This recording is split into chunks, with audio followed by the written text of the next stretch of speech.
Hi guys! Good morning! Gala na naman tayo today! Grabe lang araw tayo nag-day off nito. Ang ilang araw sa tingin mo? Hindi ko nga maalala na. Yung last na vlog ko po, Tuesday. This week, once lang po ako nag-vlog. Talagang trabaho lang muna. Tsaka hindi muna ako nag-edit kaya para makapagpahinga din guys. Nabisa ang inyong Ryan Holland sa ating bisita dito sa Netherlands. Pero kay today nga po ay Sunday. Gala na naman tayo guys. Buti nga lang hindi tayo pupunta sa may mga ano muna. Oo nga eh. Ang balak sana namin today, magpunta kami sa Keukenhof, yung mga pa-tulips po. Hindi matuloy kasi, sold out kahapon yung ticket nung magbubuk na sana si Marcel. Sabi ko kanina kamasi sa pag gising ko, sabi ko sa kanya, buti na lang hindi ka nakabook ng ticket or sold out today kasi nga kapangit din po ng weather. Maulan. Kagahapon kaganda kay 20 degrees. Maaraw talaga buong araw. Ngayong araw naman 15 degrees tapos puro ulan. Pero hindi sa atin makakala.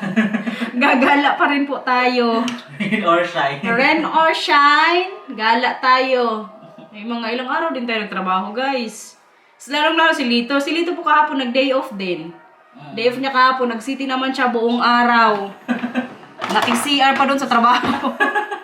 Baka kasi sira yung Hindi kasi yung iba, nakakatawa. Bakit kaya hindi? Yung alam. Baka naman. Tapos buti na lang hindi ko yung code mo kasi yung kumain ako sa Minato. hindi rin yung yung code. Hindi din yung code? Oo. Kumain din kasi siya kapon sa restaurant. Siyempre, para hindi niya magastos yung pera niya na cash, sabi niya, yung card mo lang yung gamitin ko. Kaya ang iniisip niya po kasi kapag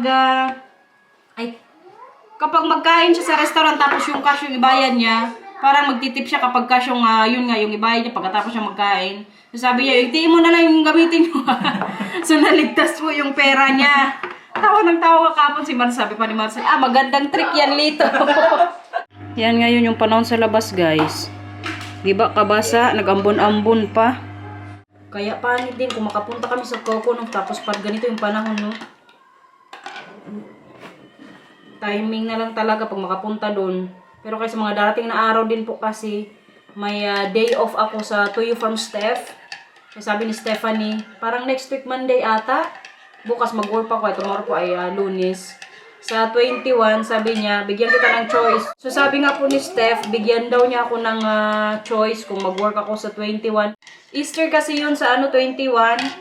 So sabi niya, kung mag-work ka, okay. Kung hindi, okay din. Mayayari kasi guys, pag mag-work ako, tapos holiday dito, double pay.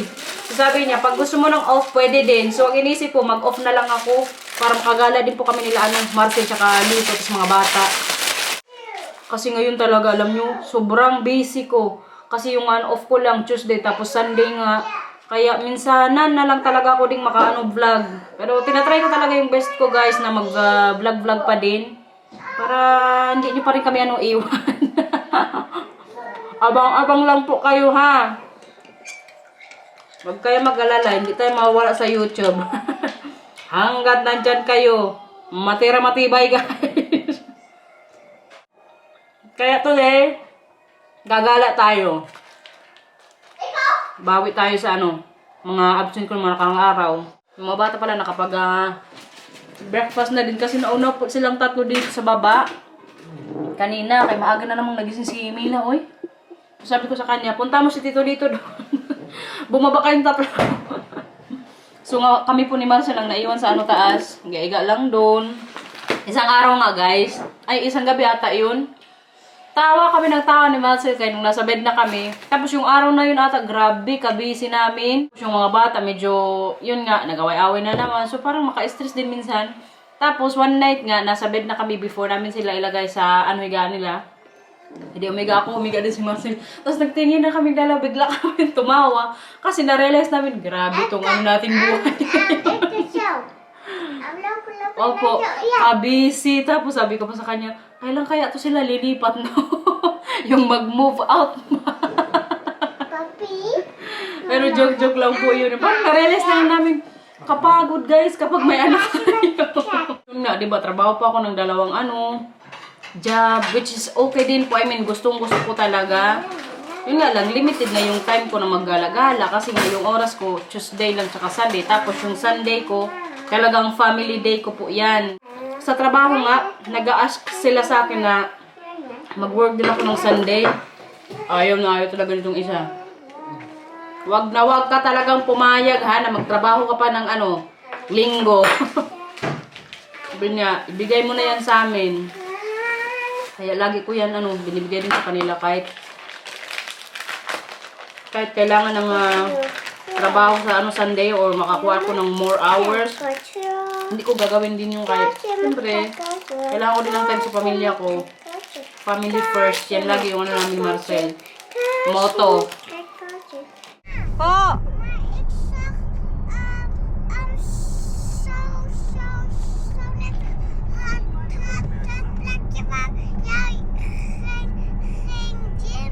Oh, nakita mo yung gym kung saan si mama napunta? Okay, good morning na kayo sa kanila pala. Saan tayo pupunta? Saan? Sa Blumamark. Ano yun sa English? Bloom. Lito na sa English ang bloom. Bloom. Flowers. Flowers sa bloom din. Flowers. Today po nga, kay gala tayo. Pupunta kami sa Harlem, guys. What we have in Harlem today, babe? Well, a few times per year when the flower season starts, they're going to organize a parade, Yeah? and then they have all cars and then like trucks, and then they put all decorations of flowers on it, so in the shape of like, for example, a dragon or Okay. or a building. And Oh, that's really interesting the later. parade was yesterday, but today they have an exhibition of all the cars in the city center of Haarlem. Yeah? So that you can see all the cars not driving by, but Yeah. you can see them and look at them. Nakita kasi namin kagabi, guys, sa news. Yun nga, may parang sila. What is it in English? Flower Flower parade. Flower parade. So yun po, yung pupuntahan din namin today kasi nandun sila ngayon sa isang city na hindi rin pa namin napupuntahan dito sa Holland. Kasi more on kami outside sa Netherlands. Ready? Are you excited? Excited. Excited. Excited? Ay, okay. What are you, Matthew? Excited. Excited? Makita yun mamaya. Actually, dinala din namin si Droney. Baka mamaya may mga madaanan din po tayo, mga pa-tulips field. Kung sakaling meron lang madaanan, paliparin natin, guys. Kapag wala din pong ulan, kaya medyo makulimlim pa rin po ngayon dito sa labas. Naginto pala muna si Marcel kaya kailangan gasolina para makagala-gala na naman po tayo today. Tulips, guys! Sa bintana muna kayo makakita ng tulips, ha? Pero wag po kayo mag-alala sa mga darating na linggo. Pupunta din po tayo sa Keukenhof. I-timing lang natin na maganda yung weather. Kadami na good namin ngayon na daanan na mga fields na puro tulips. Si Lito na amaze na kayong mga kulay-kulay, Lito, di ba? Kaganda. Iba yung kulay. Mas maganda pa yung Lito pag makita mo talo makalabas tayo. Sa mga darating na linggo, bangan mo din yan. Kaya makita mo ng tulips ng hula. Ito yung yung ng Holland. Ala? talaga, di ba? Pagkakaiba talaga yung Holland. Uniqueness talaga niya, yung tulips talaga. Oo, isa yan sa Aside from windmills. Oo, yun. Yung mga pa-Holland na gala. Ayan, guys, maganda kayo. Namulaklak na talaga. Yung iba kasi hindi pa Wow! Andito na tayo sa Harlem, guys. Kaganda ng paano nila dun Lito, no? Kita mo yun, hindi? Yan, Yun lang, hindi nakita ni Lito. Ano? Almost 2 hours din pong drive ni Marcel papunta dito. Busy ngayon dito sa may nila, guys. City banda. Ayan, daming tao kaagad. Ano? Tatsu. May nakita dito si Lito, guys. Tingnan yung pangalan, Tatsu. Bakit? Bakit yan? Ano ka sa Tatsu? Tatsu, guys. Pasaway talaga si Lito, dirty minded. Green minded, I mean. First time nga po ngayon ng lahat dito sa Harlem. Kasi baha. Saan? Ayan dyan din, guys. Baha daw dyan kaya huwag pumasok. Hala, dito may mga paano din sila dito, parang carousel. Pa-rides. Magsakay ka dyan mamaya. Ne? Po. Hala, may nakita na naman po siya ditong church. Gusto na naman niyang pumasok, guys. Ganyan po lagi si Matthew. Kapag may nakikita po siyang simbahan, automatic yan po sila pumasok. Ik ga even vragen waar we moeten zijn, oké? Magtanong tayo na kung pwede tayo makapasok. Hindi. Pogi ka pa din. Nagtanong siya, guys, kung bitim na daw siya. Nag-war siya ngayon dito, guys. Kaya baka daw hindi nga siya pogi. Baka may makita siyang ano dito, chicks. Siyempre. Kailangan makipagsabayan. Talo na nga tayo sa ilong. Talo pa tayo sa mukha. Pasaway. Punta na natin ngayon dito yung mga paano flowers. Tinanong na po namin doon kanina sa isang tindahan kung saan banda nga mag-start yung paparade nila dito para makita nyo din. So nasa dulo daw, so lakarin natin ngayon. Yun lang, kaya itong isa sumakit na daw yung paa. Bakit? Ano meron sa paa mo? Baka may nakalagay dyan, kuya. Wala. Sa ano na kay Lito sa gilid? Itong dalawa, guys, ayaw sa akin sumama kay gusto nila kay Lito lang. Po? Ano, dara ka? Hindi pwede magkarga kay delikado. Mabigat ka na. Pagod ka agad si ano, mama. Lakad-lakad muna tayo. Napakarga na sa Lito niya. Good luck na lang mamaya, Lito. Delikado, pagkargahin mo Lito ang isa, magpakarga din ang isa, wag na. Ayan, kaganda, oh. Diba? Doon kadami ng tao. Ayan, guys. Kaganda ko ng mga pabulak-bulak, oh. Tapos may sasakyan. Kita nyo yan? Busy na. Ayan talaga ang ano, maganda. Lito, ayan Lito.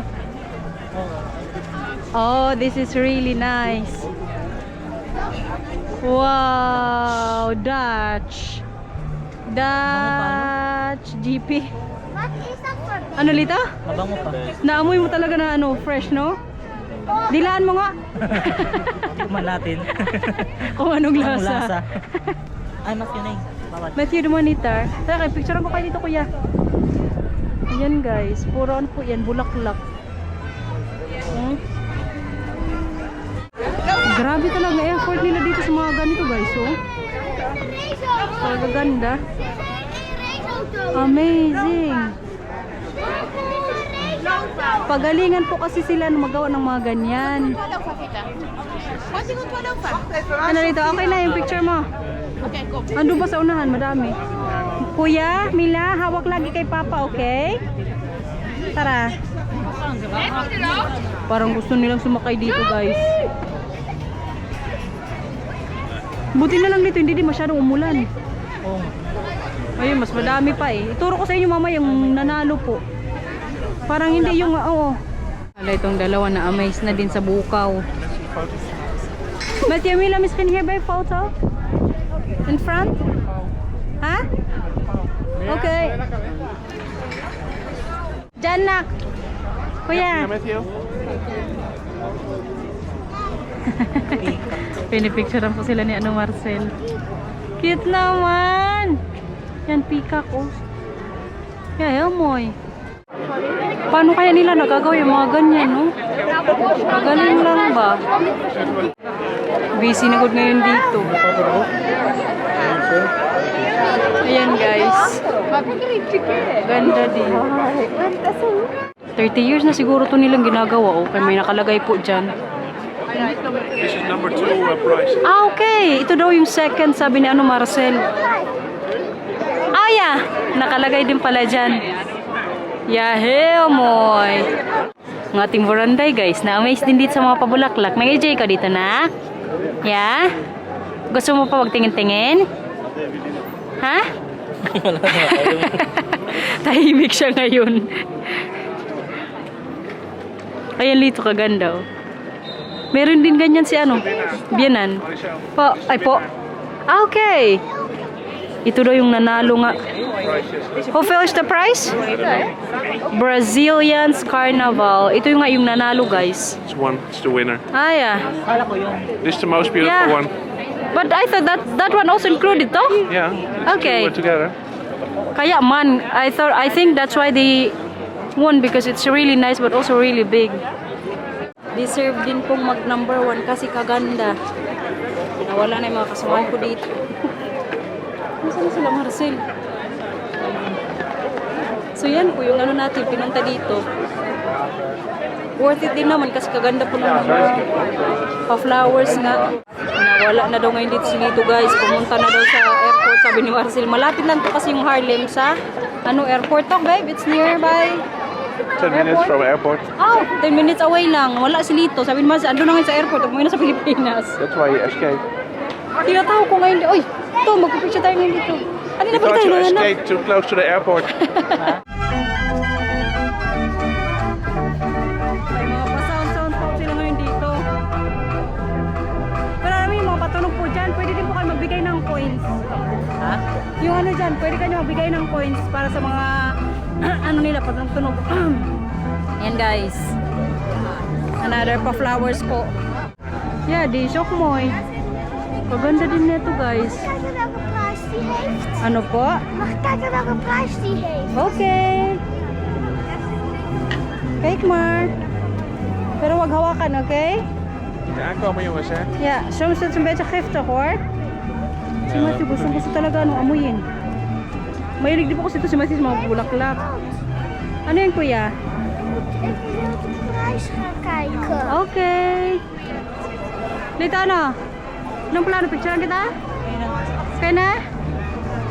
Kaya limited kayo sa picture dito kaya magaganda. Yan guys. Wow. Giftig. Opo. Oh, misschien zijn die giftig. Hindi ko man yan ano, kainin o hawakan. Picturean lang ano lang mama, video kaya para makita nila. Normal yung tao dito guys, kadami. Nawala na kasi sila, ano Marcel, naantay namin kaya doon pa daw sila doon banda sa una-unahan. Ay, tingnan nyo po, oh. Pila. Asan na kaya? Ayun, nakita ko sila Marcel dito. Palapit ng aking Papa Bear. Ay, may mga pachulit. Sugod sila na nakaano dyan tanim. Kaganda kuya. Medyo nag-dry na nga po yung mga nilagay nila dyan. Oh. Siguro ngayong weekend lang to. Kaya swerte din po tayo na nakapunta ngayon tayo dito sa Harlem. Wow, ito talaga ang kaganda din guys. Opo, dahan-dahan lang ni mama anuhin. Huwag kang mag-alala. Ayan oh. Ayan guys, si Dora the Explorer. Nasali din po dito oh. Ang cute ni Dora nak. Si Willie nagtingin din po. Tara na, kanapin natin si Papa. Mami, kijk Api. Opo, may ano din, app. Yeah. Kadami pala nilang participate sa mga paganito. Ano kaya mga bulaklak itong ginamit nila? Oh? Kaganda lang ba? Tapos may mga pabakal pagod silang ginamit din para siguro hindi din maglaglagan. No?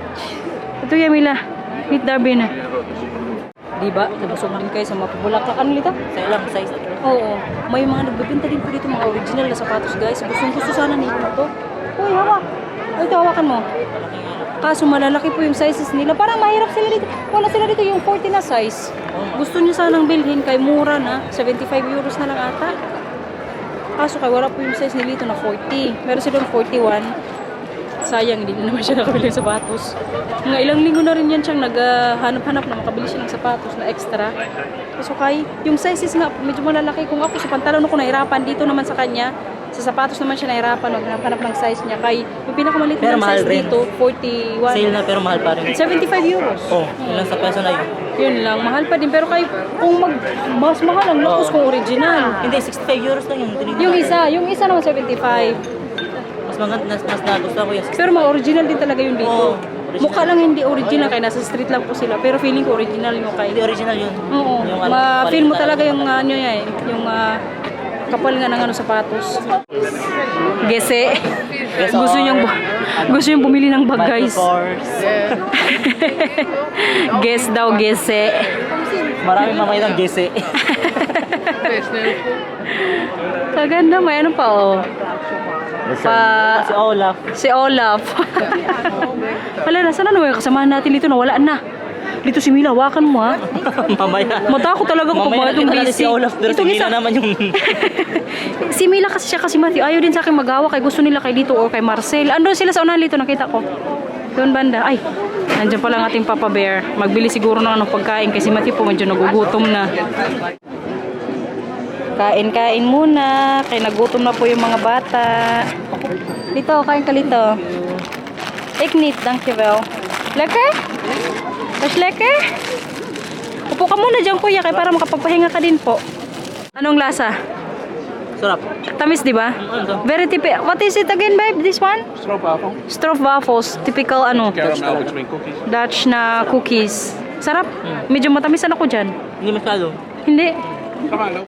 Naalala ko nung unang meet namin ni Marcel, nagdala po yan siya ng ganyan. Grabe katamis. Pero kay syempre, para gusto ko ding magpa-believe sa kanya. Kinain ko kung kahit natamisan ako. Yan po yung isa sa mga dala niya na typical Dutch nung first meeting po Pumunta namin. sa Pilipinas? O first meet namin, oo. Ano impression mo dati nung una mong na-meet pala si Marcel? Hindi ko pa totoo na itong kay Lito eh. Ang ano mo talaga, yung parang bata talaga yung mukha as in, yung Very balat. angelic face kasi si Marcel Oo. talaga sa personal, Yung balat guys. talaga, unang-una ko siya talaga Tsaka nakita first time mo rin yung kaanong foreigner syempre. Hindi, kasi iba naman talaga yung balat talaga kasi Marcel dati, di ba? Dati? Hindi, nung pumunta siya sa Pilipinas, Oo. yung bata talaga na maliit yung mukha. Yung Kailan akala mo mo ba, kasi talaga malaki kailan mo ba siya na-meet? Nung second? sa Pambuhan na. Nung umuwi na siya, kakasal Oo. na kami. Yung second meeting namin ni Kung Marcel. ano na, bumaba Kasal na siya sa namin. tricycle, tapos pagkita ko, tapos nakita ko talaga yung reaction ni Marcel, tinitignan yung bahay. Ganun talaga siya. Ganyan na Ano, ganyan ko si Marcel dati. Tsaka alam nyo, nung unang meet namin, okay, nung unang meet din po namin sa Maynila, ang sabi niya, gusto kong makita yung tinitirhan mo. Inakitira lang ko dati sa ate ko sa Maynila. Hala, kay nagpunta ako kami. Nung pinuntahan namin, kasama ko siya.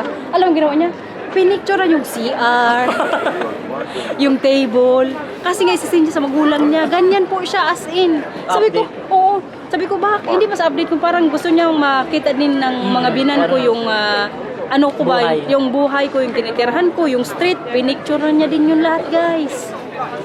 Sabi ko, matindi tong taong to para pa, ano, hinigitan pa yung, Balik dalawang beses ako umuwi si Marcel sa Pilipinas, sa ano, sa Pambuhan. oo, isang beses lang. Dalawang beses na kasal tapos no, umuwi ko. Ay, oo, nung umuwi pala kami, twice pala yan si Marcel naka-uwi sa probinsya, guys.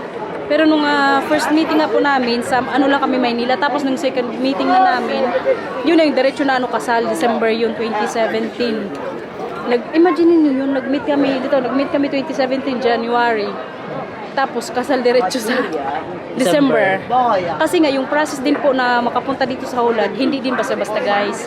May pagdadaanan ka, halimbawa ikaw gusto mo dito, ang chance mo lang ba may jowa ka or work Study. yun, oo.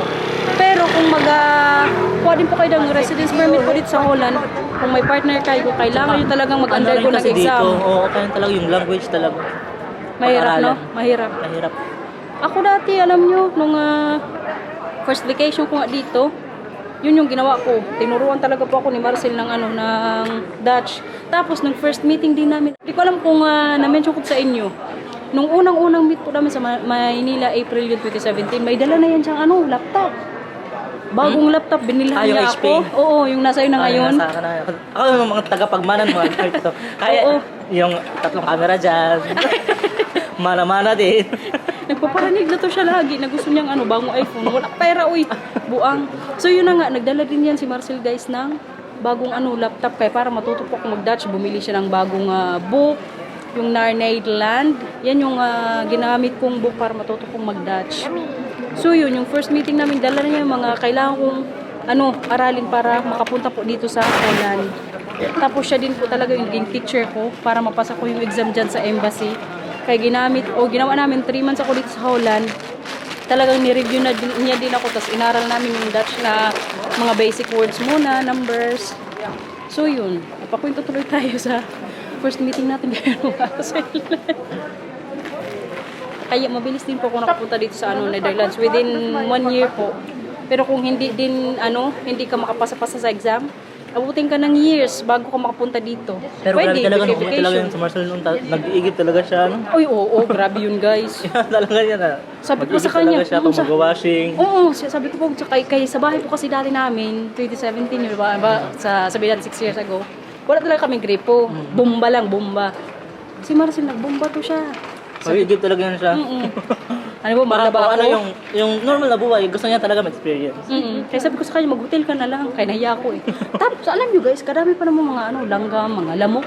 Grabe good yung kagat dati din kay Marcel. Pero kay talagang inanyo niya yun. Inako niya lahat, no? Yung experience talaga niya. Yung Never. kung ano yung natural na buhay, yun talaga. No? Hindi mo kailangan yung kailan linisin kasi may darating. Siya talaga, tinanggap niya kung ano yung mga anik-anik sa bahay. Mga lamok, mga langgam. May kulang pa to siya, pero kay Tapos pinasok pa rin nagluluto ng pa siya, lamok. di ba? Nagluluto pa siya ng ano. Ulam. Yung Dutch na Na foods, oo. pinapatikin yung sa amin. As in guys, grabe to si Marcel talagang inopen, talagang, ano yun sa Open Tagalog? arms na parang tinanggap talaga. Tinanggap niya talaga yung culture, tapos yung buhay namin sa probinsya. Yun din yung binilibang ko sa kanya dati eh. Parang hindi ka nakakarig na, ano ba ito? Oo, hindi, wala ko talaga marinig na, ano ba to, kainit. Uy, minsan, nagsabi yan siya dati mainit talaga, pero kay Pero wala siya normal magawa. naman talaga yung kasi mainit talaga. Wala Kahit makita na sa tayo mga aircon. pinagreklamo sa panahon na. Oo.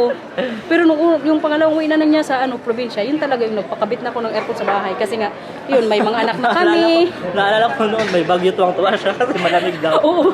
Sabi ko, hala, signal number 2. Tapos kinabukasan nun, kasal namin. Sabi niya, kasarap ng panahon. Samantala kami, ginaw na problema na kay bagyo nga. Siya, tuwang-tuwa ako kay malamig. Kaya sa mga nagsasabi po dyan na very lucky ako kay Marcel, yes po guys, totoo talaga yan. Very swerte ako sa aking Papa Bear. Imagine mo yun, Lito. Igala ka din niya lagi. Pati ako in-spoil. As in, sabihin niya yan, Lito, saan mo gusto magpunta? Lalo na pag may pagkain, tapos Oo. binibili kanya. Pas sinabi mo masarap, bibili na talaga. Busog Anong nila. masasabi mo, Lito, sa Harlem? Ganda. Ganda, di ba yung mga flowers nila? Oo. Buti nga, timing natin may mga flowers. Tinaming talaga natin. Ha? Tinaming talaga natin. Ayaw, kuya? With my navigator. Okay, let's go. Punta na po kami ngayon sa parking. Kay on the way nga tayo ngayon sa pangalawang gala natin, guys. I-continue kanina yung sinabi ko sa inyo about sa amin ni Marcel nung umuwi to siya sa province. Second time niya sa Pilipinas. Kaya diretso kasal nga. Alam niyo yung nangyari po after the wedding? Walang honeymoon. Kasi ang nangyari po, nung gabi mismo nung natapos yung namin kasal, nagkasakit si Marcel, guys. Suka siya ng suka. Ang nangyari po pala, mild stroke that time already? Sunstroke. Sunstroke. Kaysa sobrang init po yun. Nung umuwi siya, wala bang kaming So the aircon, body electric fan lang. overheats, but you can't cool down and you don't get enough drink in. Well, we didn't get any drinks in. That was the problem the whole Yeah. time in Kasi- church and Yeah, during the ceremony din po sa kasal namin sa simbahan, wala din po kami dalang tubig. Hindi ko din alam na nauuhaw siya. Ang ininom lang namin, I think we only drink the rum during the ceremony. already from 6 in the morning I was wearing a suit and Yeah, then and need it's to do really all warm the there. photo shoots. It's really warm and Kaya and napagod then, din po siya. church ceremony and then still no water, nothing to drink available, and then still need a photo shoot inside church, outside Church, yeah. So nung natapos na nga po yung wedding, kinagabihan nun syempre may party pa. Kay yun nga doon kami sa covered court sa barangay namin nag-celebrate ng namin kasal, kumbaga yung venue, yung reception. So syempre nakipagsayawan pa ako doon. Siya naman nagpahinga sa bahay. Hindi man pwedeng nawala doon magpunta din sa sa party namin, kay kami man yung kinasal. Sabi ko, sige, pahinga ka na lang. Even still sing for you. Yeah. Yeah, I have that video also. I think you guys already watched that video also. Yung sa kasal po namin ni Marcel na kumanta siya doon sa dulo. Hindi ko good yun in-expect. I never really expected that you're going to do that. Why did you do that? You said you're not going to cry No. on your wedding day. So Sabi ko then, sa kanya, hindi ako iyak sa kasal na. so then I start to sing and everybody is screaming and then you're going to cry. So then Kasi naswetan sila kay Marcel. I'm going to sing for you. Wala good na kachamba na video sa cellphone kaya naganap si Marcel. Buti na lang guys, nung kumanta siya, yung videographer namin, yung hired po namin, may copy. So yun po yung na collect naming videos. So yun nga, balik tayo dun sa nagkasakit si Marcel, wala nang honeymoon mga naganap. Ang nangyari noon mga 2 days, I think you still need to stay in Philippines 2 days or 3 days before you And then we traveled by bus to yeah, that's also to really Manila. really crappy. 24 hours. It was extremely long.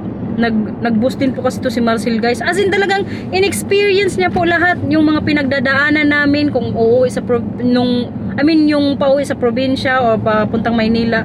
Mag-boost talaga siya. Sabi ko sa kanya, mag-plane ka na lang. Wala, kay gusto niya ding ma-try mag-boost. Kay kasama nga yung buong pamilya din. Kay nagsiuwian din po yung pamilya ko sa Maynila.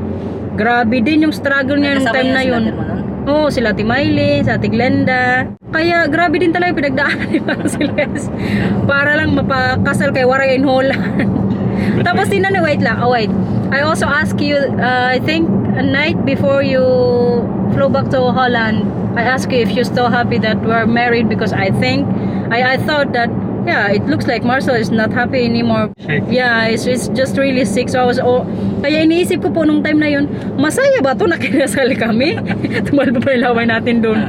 Kasi talaga as in, yung parang nag-iba siya, pero kayo na nga, deep inside sa sarili niya, yung sa katawan niya, may mga dinaramdam na rin po talaga pala siya. Which is nung time na yun po, hindi ko talaga alam na nagka-sunstroke na siya. Nalaman niya lang nung bumalik na siya dito sa Holland. And when I came home back to Netherlands, also the flight was really bad. And then when I got home, Papa picked me up from airport, and then I needed to go straight to bed. And I think it took about 3 weeks or a month before I got rid of the fever and Yeah. feeling very nauseated all the time. And But the next day also, you went to the doctor to yeah. to get it checked. Tapos yun yung sabi ng doktor po dito na nagka-sunstroke nga daw si Marcel, heat stroke ba? Sa atin pa, pinasosyal niya lang sunstroke. It's also same talk, sunstroke and heat stroke. Yeah, sunstrokes from lying in the sun too long, and heat strokes as you get overheated by the warmth around you, and Okay. so that's what happens. Okay, plane. Yeah. So yun guys, ngayon nalaman nyo din yung mga pangyayari after the wedding. Wala, gunawag gud ako dati nung kay Marcel, kaya wala din ako magawa. Yeah. Parang nag-guilty nga ako nung time na yun. Sabi ko, hala, siguro sa init nga yun sa bahay. Tapos yung mga anik-anik pa na nangyari. Oh, hayaan mo na, okay lang yan. So ngayon po, end ko na po yung vlog. Kaysa pupunta nating isa pang gala. Next vlog na natin yung guys. So sana nag-enjoy po kayo sa flowers natin today. Bye-bye na sa vlog. Please like and subscribe. Ingat po. Bye-bye. Oh, go kuya. Oh, ikaw na kuya. Please like and subscribe. Bye-bye. Thank you for watching. I love you very much. Ikaw na ulit So, bye-bye po. Thank you for watching. Tomorrow again. Pag hindi absent, bye-bye.